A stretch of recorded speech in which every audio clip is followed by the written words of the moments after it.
Pernah kebayang gak sih ada sebuah kota besar yang lahirnya bukan dari benteng batu atau istana megah, tapi justru dari air yang mengalir tanpa henti? Nah, inilah kisah Palembang, sebuah peradaban agung yang tumbuh bukan dari tanah yang kokoh, melainkan dari aliran abadi Sungai Musi. Pertanyaan ini yang bakal kita bedah bareng-bareng. Kita akan telusuri gimana caranya sebuah wilayah yang didominasi air malah jadi fondasi bagi salah satu peradaban terbesar dalam sejarah Nusantara. Yuk kita selami lebih dalam ceritanya.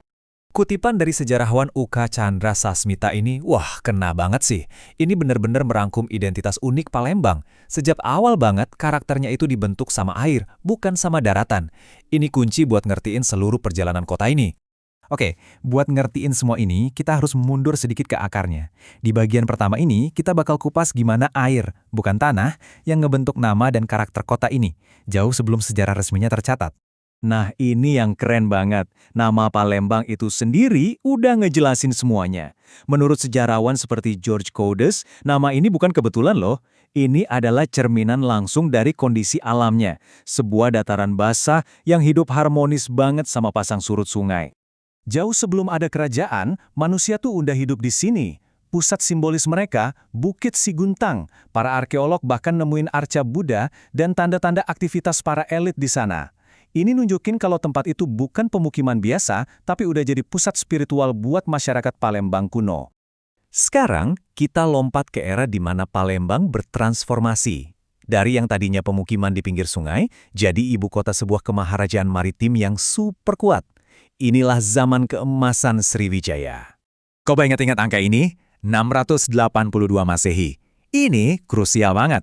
Tanggal ini, yang terukir di prasasti Kedukan Bukit, dianggap sebagai penanda kelahiran resmi kota Palembang dan awal dari sebuah kekuatan besar di Asia Tenggara. Prasasti ini bukan cuma batu biasa ya, George Codes bahkan nyebut ini sebagai dokumen pendirian negara tertua di Asia Tenggara. Prasasti ini nyeritain perjalanan Suci Dapun Tahyang yang memimpin rombongan besar buat mendirikan pusat kekuasaan yang nantinya kita kenal sebagai Sriwijaya. Jadi, bisa dibilang, inilah akte kelahiran resmi Palembang. Di bawah Sriwijaya, Palembang tuh jadi pusatnya segalanya. Letaknya strategis, nyambung ke jalur perdagangan internasional. Seperti yang dicatat Biksu Iksing pada tahun 671 M, kota ini bahkan udah jadi pusat pembelajaran Buddha yang penting. Nah, poin kuncinya di sini adalah model kekuasaannya. Kayak yang dijelasin oleh Owe Walters, kekuatan Sriwijaya itu bukan dibangun dari menaklukkan daratan, tapi dari penguasaan total atas jalur air. Ini benar-benar model peradaban yang unik di Nusantara. Dibangun di atas kelenturan dan arus, bukan benteng dan tanah.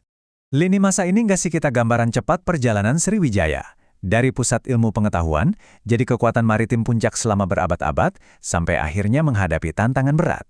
Serangan dari kerajaan Chola di India pada tahun 1025, jadi titik balik yang melemahkan kendali Sriwijaya atas jalur perdagangan. Tapi, jatuhnya Sriwijaya itu bukan akhir dari cerita Palembang loh. Justru sebaliknya, ini adalah awal dari babak baru. Kota ini beradaptasi, dan lewat sungainya lahirlah wajah baru yang dipengaruhi oleh Islam. Jadi, poin krusialnya adalah Palembang tuh nggak hilang gitu aja. Dia cuma ganti peran dari ibu kota imperium jadi kota regional yang tetap tangguh. Sungai Musi tetap jadi pusat kehidupan dan yang paling penting, jadi jalur masuk bagi angin perubahan berikutnya. Proses ini menarik banget, karena Islam masuk bukan lewat penaklukan, tapi lewat perdagangan dan pergaulan yang damai. Seperti yang dijelaskan oleh Azumardi Azra, Islam itu menyatu dengan budaya lokal. Puncaknya adalah lahirnya Kesultanan Palembang Darussalam, yang membangun identitas Melayu Islam yang kuat tanpa meninggalkan budaya sungainya. Tentu aja, perjalanan Palembang nggak berhenti di situ.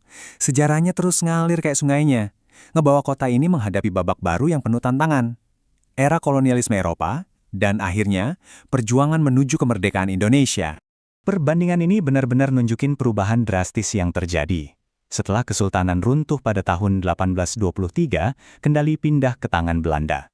Fokusnya langsung geser dari budaya lokal ke eksploitasi ekonomi. Walaupun wajah kotanya diubah, identitas sebagai kota sungai tetap bertahan kuat di tengah masyarakat. Dan ini nih yang paling menggambarkan wajah Palembang modern, Jembatan Ampera. Ini adalah simbol yang kuat banget. Ini bukti kemampuan Palembang untuk membangun di atas sejarahnya, secara harfiah, di atas sungainya, tanpa meninggalkan sumber kehidupannya. Kota ini nggak membelakangi air, ia hanya menyesuaikan diri dengan zaman. Nah, kita sampai di bagian akhir. Coba kita tarik nafas sejenak dan renungin perjalanan luar biasa ini, kisah ketangguhan sebuah kota yang tak pernah lepas dari saksi bisu sejarahnya, Sungai Musi yang terus mengalir. Lebih dari 1.300 tahun. Angka ini menegaskan status Palembang sebagai salah satu kota tertua di Indonesia. Dari yang tadinya rawa-rawa sunyi menjadi pusat kerajaan, melewati masa penjajahan hingga menjadi kota metropolitan yang dinamis. Kutipan ini benar-benar merangkum jiwa dari warisan Palembang. Kehebatannya tidak terletak pada bangunan megah, tapi pada kemampuannya untuk bertahan, beradaptasi, dan membawa serta ingatannya melintasi zaman, selalu terhubung dengan sungainya. Pertanyaan inilah yang jadi penutup kita. Karena pada akhirnya, sejarah Palembang adalah bukti nyata bahwa peradaban besar bisa tumbuh dari kelenturan, bukan kekakuan. Selama urat nadi kehidupannya, Sungai Musi terus berdenyut, maka cerita kota ini pun akan terus mengalir, menulis bab-bab baru untuk masa depan.